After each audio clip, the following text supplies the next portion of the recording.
Você só serve para isso. A frase saiu da boca da Bianca com uma naturalidade que doeu mais do que se ela tivesse gritado. Ela nem sequer olhou para mim quando disse.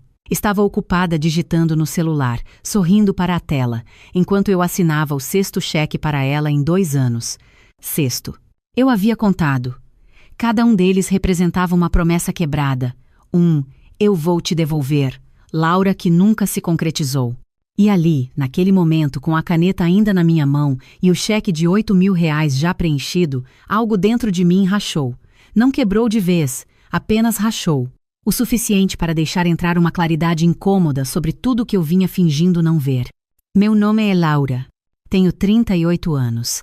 Trabalho como gerente de contabilidade em uma das maiores empresas de auditoria de São Paulo e durante 5 anos tentei construir uma família com um homem que tinha 2 filhos de um casamento anterior.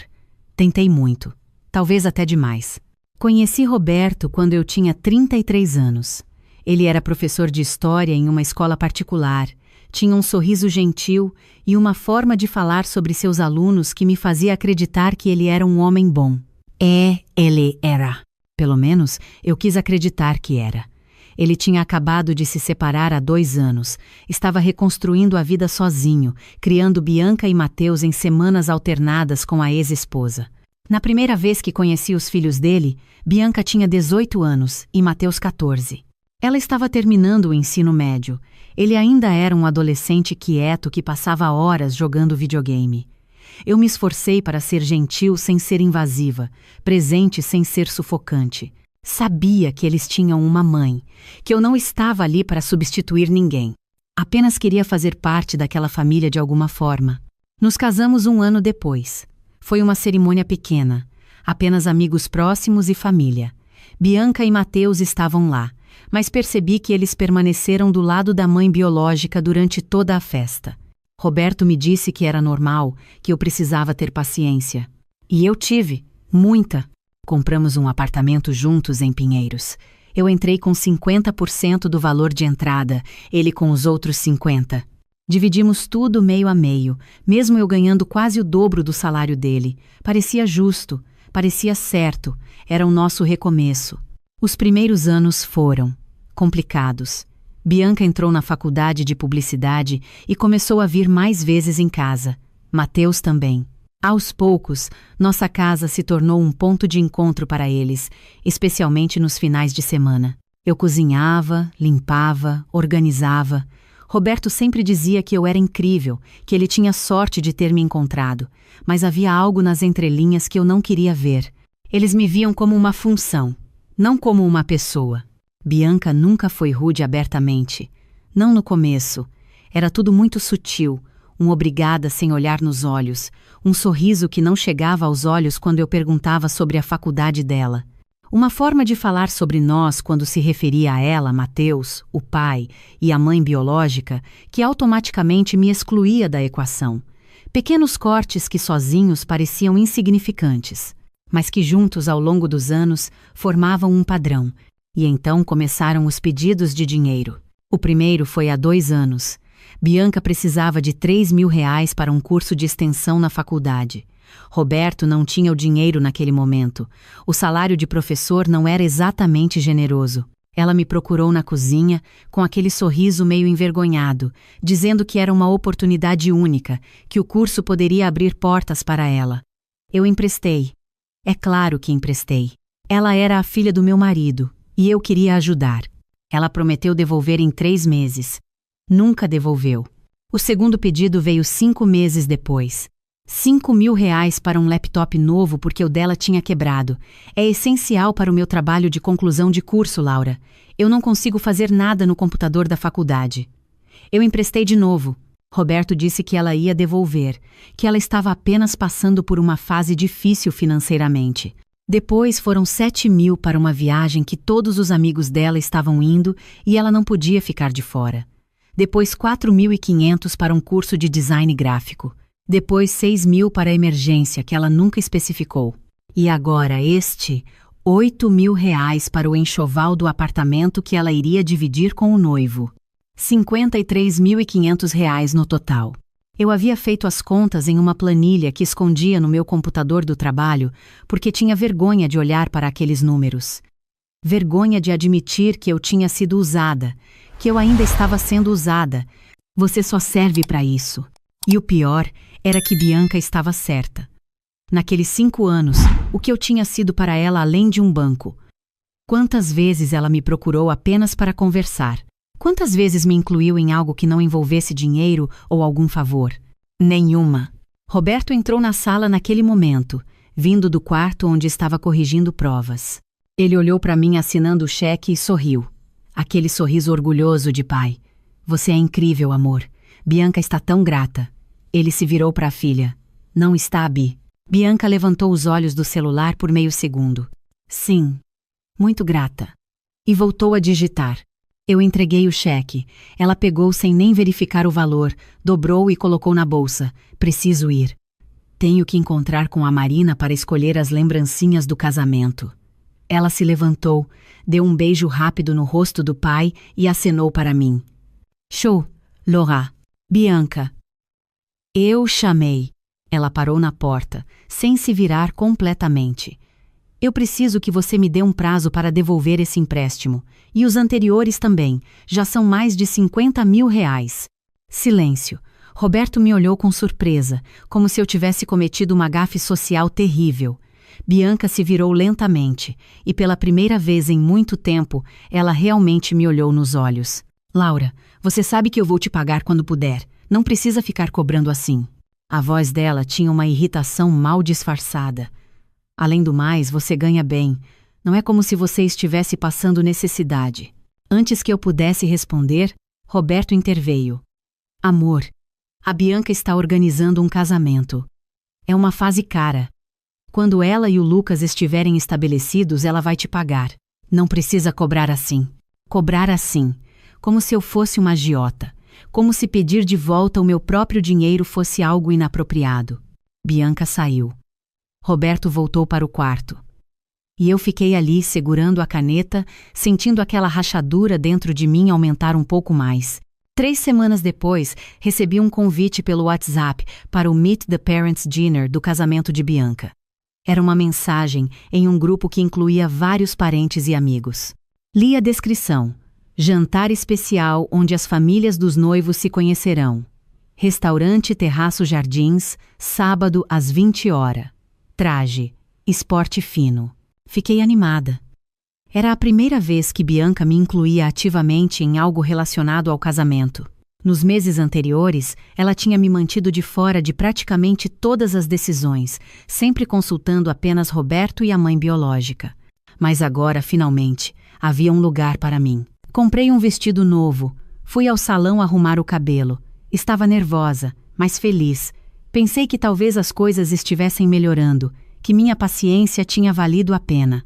Na sexta-feira à noite, Roberto chegou em casa com uma expressão estranha. Ficou algum tempo no quarto antes de vir falar comigo na sala. Laura, sobre o jantar de amanhã. Sim, estou ansiosa. Comprei um vestido lindo para a ocasião. Ele coçou a nuca, aquele gesto que ele fazia quando estava desconfortável. A Bianca me ligou.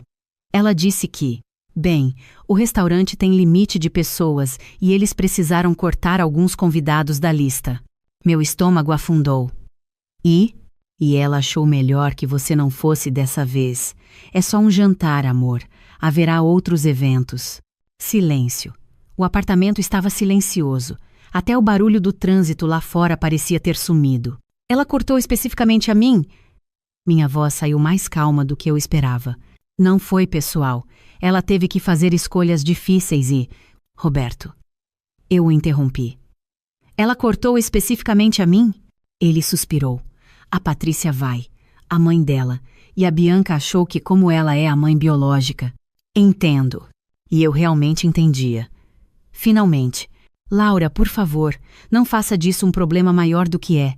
É só um jantar. Mas não era só um jantar. Era mais um corte, mais uma exclusão, mais uma mensagem clara de que eu não era parte daquela família. Nunca tinha sido. Eu era apenas a mulher que pagava as contas e fazia os cheques. Não fui ao jantar, obviamente. Passei aquele sábado sozinha no apartamento, olhando para as fotos que Bianca postou nas redes sociais. Ela, linda no vestido azul que eu tinha ajudado a pagar. Roberto sorridente ao lado da ex-esposa Patrícia. A família do noivo, todos elegantes. A legenda dizia: noite perfeita com as pessoas que amo. Minha família se encontrando com a família do amor da minha vida. Eu não estava em nenhuma foto. Era como se eu não existisse. Na segunda-feira seguinte, cheguei ao escritório mais cedo do que o normal. Precisava me distrair, mergulhar no trabalho, esquecer um pouco daquela sensação de inadequação que tinha se instalado no meu peito. Estava revisando um relatório financeiro quando meu chefe, Dr. Henrique Santos, bateu na porta da minha sala. Ele era um homem de 55 anos, sério, mas justo, que sempre reconheceu meu trabalho. Eu o respeitava muito. Laura, bom dia. Preciso que você participe de uma reunião comigo hoje às 11. Cliente novo, grande conta. Quero que você esteja presente na negociação. Claro, doutor Henrique, estarei lá. O resto da manhã passou em ritmo normal até que por volta das 10h30 recebi uma mensagem de Bianca. Laura, pode conversar agora? É urgente. Liguei para ela. O que aconteceu? Estou na região do seu escritório. Posso subir aí para conversarmos? É sobre o casamento. Hesitei. Não costumava receber visitas pessoais no trabalho, mas ela disse que era urgente. Está bem, venha. 20 minutos depois, Bianca estava sentada na frente da minha mesa. E ela não estava sozinha. Roberto estava com ela. O que aconteceu? Perguntei genuinamente preocupada. Talvez fosse alguma emergência. Bianca respirou fundo. Laura, eu sei que já te pedi muito dinheiro. E eu sou grata, de verdade. Mas estou em uma situação complicada. Pronto. Lá vinha outro pedido. O buffet aumentou o preço em cima da hora. 12 mil reais a mais. Meus pais não conseguem cobrir e eu não posso cancelar o casamento agora. Todas as outras coisas já estão pagas e... Bianca, eu a interrompi. Você já me deve mais de 50 mil reais, 53.500 para ser exata. Eu sei. E eu vou te pagar tudo. Depois do casamento, quando eu e o Lucas estivermos morando juntos, vamos fazer um plano de pagamento. E... não. A palavra saiu firme. Mais firme do que eu me sentia. Não vou emprestar mais dinheiro. O rosto de Bianca ficou vermelho. Roberto se mexeu desconfortável na cadeira. Laura, é o casamento da minha filha. É um momento importante. E foi importante quando ela me cortou da lista do jantar, quando ela me tratou como se eu não fizesse parte da família. Isso foi um mal-entendido. Roberto começou, mas Bianca o interrompeu. Um mal-entendido? Ela riu, sem humor. Laura, você não é minha mãe. Você é a esposa do meu pai. Tem diferença. No jantar, eu queria pessoas da minha família de verdade. Pessoas que são importantes de verdade para mim. Você. Ela fez uma pausa, procurando palavras.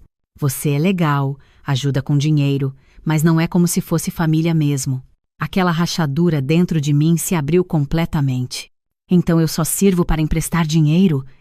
Minha voz estava tremendo. É isso? Bianca deu de ombros, um gesto tão casual que foi como um tapa. Você só serve para isso. O silêncio que se seguiu foi interrompido por uma batida firme na porta. Eu tinha esquecido completamente que estava no escritório, que aquela não era uma conversa para ser tida ali. Entre, eu disse automaticamente. Dr. Henrique abriu a porta. Ele olhou para mim, depois para Bianca e Roberto, e algo no seu rosto mudou. Ele tinha ouvido. A porta da minha sala não fechava perfeitamente. Tinha uma fresta. Ele tinha ouvido tudo. Laura, ele disse, ignorando completamente os outros dois. Preciso de você para aquela reunião agora. É uma conta importante e não podemos nos atrasar. Sim, claro. Eu me levantei, grata pela interrupção. Bianca, Roberto, precisam me dar licença. Tenho uma reunião. Bianca abriu a boca para protestar, mas Dr. Henrique já estava segurando a porta aberta, uma expressão neutra mas firme no rosto. Com licença, ele disse, um claro sinal para que eles saíssem. Eles saíram. Eu peguei minha pasta e segui Dr. Henrique pelo corredor, mas em vez de ir para a sala de reuniões, ele me levou até a copa vazia. Laura, ele começou. E havia algo na voz dele que eu nunca tinha ouvido antes. Algo pessoal. Essa moça é sua filha? Enteada. Filha do meu marido. Ele assentiu lentamente. Eu não costumo me meter na vida pessoal dos funcionários, mas o que eu acabei de ouvir. Laura, você é uma das profissionais mais competentes e respeitadas desta empresa. Você gerencia contas de milhões de reais, tem a confiança de clientes importantes, é eficiente, pontual, responsável. Por que você permite que a tratem assim? Lágrimas queimaram meus olhos. Ninguém nunca tinha feito essa pergunta. Ninguém nunca tinha questionado por que eu aceitava ser tratada como nada. Eu não sei, sussurrei. Aquela moça disse que você só serve para emprestar dinheiro. E o seu marido ficou ali sentado, calado, concordando com ela. Ele fez uma pausa. Laura, posso te falar algo como alguém mais velho?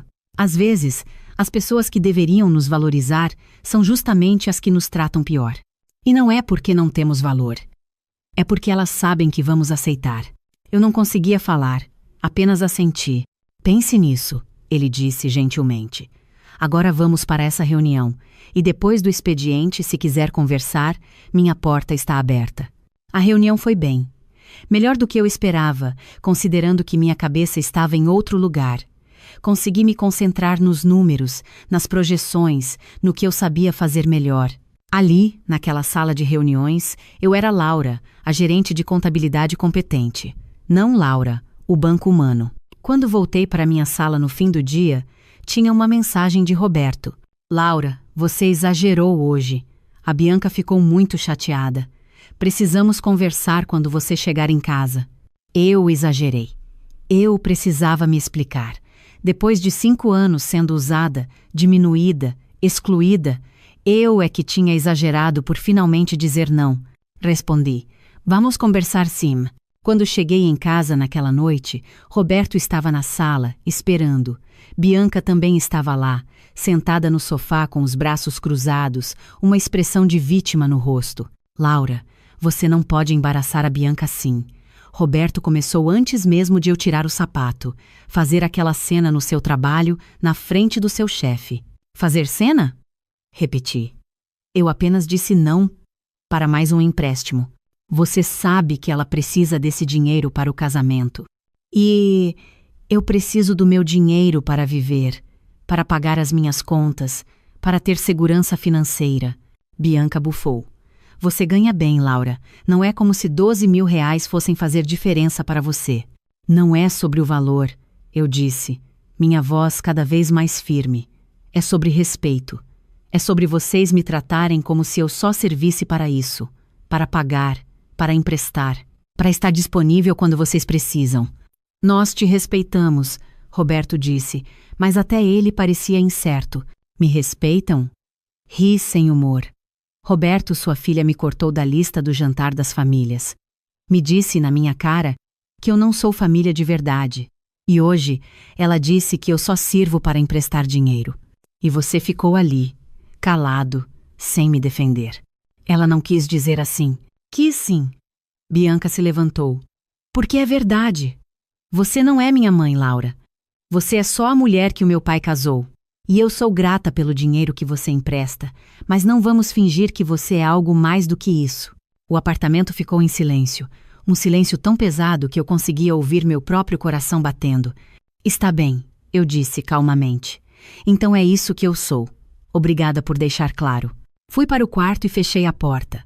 Sentei na cama e finalmente deixei as lágrimas caírem. Chorei por 5 anos desperdiçados. Chorei pelos 53 mil reais que eu nunca veria de volta. Chorei por todas as vezes que tentei ser gentil, presente, parte de algo que nunca me quis realmente ali. E então parei de chorar. Levantei, peguei uma mala e comecei a fazer o que deveria ter feito muito tempo atrás. Na manhã seguinte, procurei um advogado. Queria me divorciar e queria fazer isso da forma certa. O apartamento tinha sido comprado com dinheiro dos dois, meio a meio. Eu tinha direito à minha parte, mas não queria ficar naquele lugar, naquelas memórias. Então propus que Roberto ficasse com o apartamento se pagasse a minha metade do valor. Ele aceitou. Acho que ele ficou aliviado por eu não complicar as coisas. Aluguei um apartamento menor em Vila Madalena. Um quarto, sala, cozinha americana, apenas para mim. Pequeno, mas meu. O processo de divórcio levou 4 meses. Nesse tempo, Roberto me ligou várias vezes tentando conversar, pedindo para reconsiderar. Disse que as coisas podiam melhorar, que ele ia conversar com a Bianca. Mas era tarde demais. A rachadura tinha se tornado um abismo. Mateus, o filho mais novo, me mandou uma mensagem. Era curta. Laura, sinto muito por tudo. Você sempre foi legal comigo. Foi a única manifestação de qualquer um deles que pareceu genuína. Bianca não entrou em contato. Nem para se desculpar, nem para perguntar pelos 12 mil reais. Nada. 3 meses depois do divórcio, Dr. Henrique me chamou em sua sala. Laura, quero te oferecer uma promoção. Diretora de contabilidade, 20% de aumento. Mais responsabilidades, mas sei que você pode lidar com isso. Aceitei sem hesitar. Era o reconhecimento do meu trabalho, do meu valor, algo que eu nunca tinha tido em casa. 2 meses depois da promoção, a empresa organizou um evento para os gerentes e diretores. Um jantar formal para celebrar os resultados do trimestre. Eu estava lá, no meu vestido azul marinho, conversando com colegas, sentindo-me finalmente no lugar certo. E então eu a vi, Bianca. Do outro lado do salão, ela estava com um homem de terno, conversando animadamente, e quando nossos olhos se encontraram, vi a surpresa no rosto dela. Ela não esperava me ver ali. Ela veio na minha direção, o homem a reboque. Laura, que surpresa te ver aqui. Trabalho aqui, respondi, educada mas fria. E você? O Lucas foi convidado. Ele trabalha na área de tecnologia da empresa que vocês prestam serviços. Ela apontou para o homem. Lucas, essa é a Laura, a ex-esposa do meu pai. Lucas estendeu a mão. Prazer. E então, ele olhou para mim mais atentamente. Laura? Laura Santos? A nova diretora de contabilidade? Sim, respondi. Meu chefe comentou sobre você. Disse que você é uma das profissionais mais competentes que ele já teve o prazer de conhecer. Bianca piscou, surpresa. Diretora? Fui promovida há alguns meses. Nesse momento, o Dr. Henrique se aproximou do nosso grupo. Laura, preciso te apresentar ao... Ele parou ao ver Bianca. Depois me olhou. É ela? Eu apenas assenti. Doctor. Henrique ficou em silêncio por um momento. Depois disse para Lucas. Você tem muita sorte de trabalhar com profissionais do calibre da Laura. Ela é uma das melhores que temos. Ele se virou para Bianca. E você, moça, deveria ter vergonha na cara. Bianca ficou vermelha. Com licença? Eu ouvi o que você disse para ela há alguns meses. Você só serve para isso. Pois saiba que essa mulher que você tratou como um banco é uma das profissionais mais respeitadas desta empresa. Ela gerencia contas milionárias. Tem o respeito de todos aqui. E ainda assim, permitiu que você a tratasse como nada. E você, que pediu 50 e tantos mil reais emprestados, teve a cara de pau de dizer que ela só servia para aquilo. Lucas olhou para Bianca, surpreso. 50 mil reais? Bianca estava sem palavras. Dr. Henrique continuou.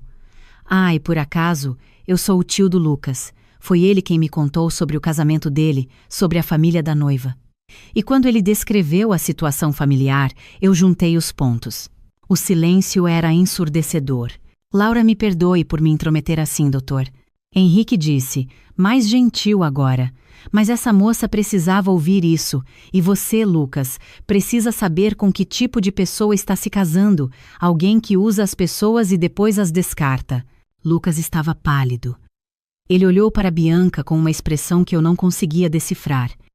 Você pediu 50 mil reais emprestados para a madrasta? Ela não é minha madrasta. Bianca disse, defensiva. Ela é a mulher com quem seu pai foi casado por 5 anos. Ela cuidou de você e você a usou. Lucas parecia genuinamente chocado. Bianca, precisamos conversar. Com urgência. Eles saíram. Eu fiquei ali, ao lado de Dr. Henrique, que me olhou com algo que parecia orgulho. Espero não ter ultrapassado, ele disse. Não, respondi. Obrigada. Não sei o que aconteceu com Bianca e Lucas depois daquela noite. Ouvi rumores de que o casamento foi adiado. Ouvi também que Roberto tentou me ligar várias vezes depois disso, mas eu nunca atendi. Mudei de número. Fechei aquele ciclo. O que eu sei é que hoje, 1 ano depois de tudo isso, eu estou bem. Tenho meu apartamento pequeno, que é completamente meu. Tenho minha carreira sólida. Tenho amigos. Tenho paz.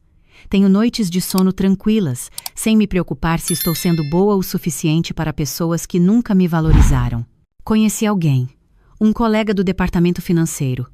Ele me trata com respeito, me vê como uma pessoa completa, não como uma função.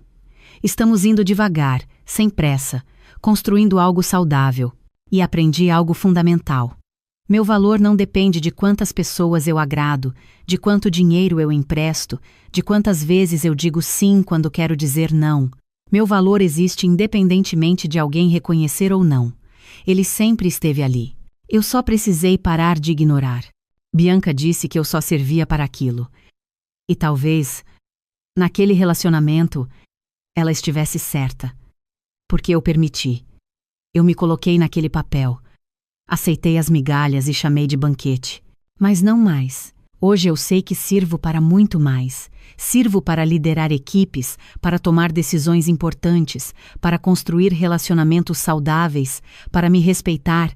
Sirvo para existir plenamente, sem pedir permissão, sem buscar validação de quem não consegue enxergar meu valor. E se tem uma coisa que aprendi com tudo isso, nunca mais vou me colocar em uma posição onde preciso provar que sou digna de respeito, porque eu sei que sou. E quem não consegue ver isso simplesmente não merece estar na minha vida. O direito de existir plenamente não depende de sobrenome, de sangue ou de permissão. Ele é meu por natureza.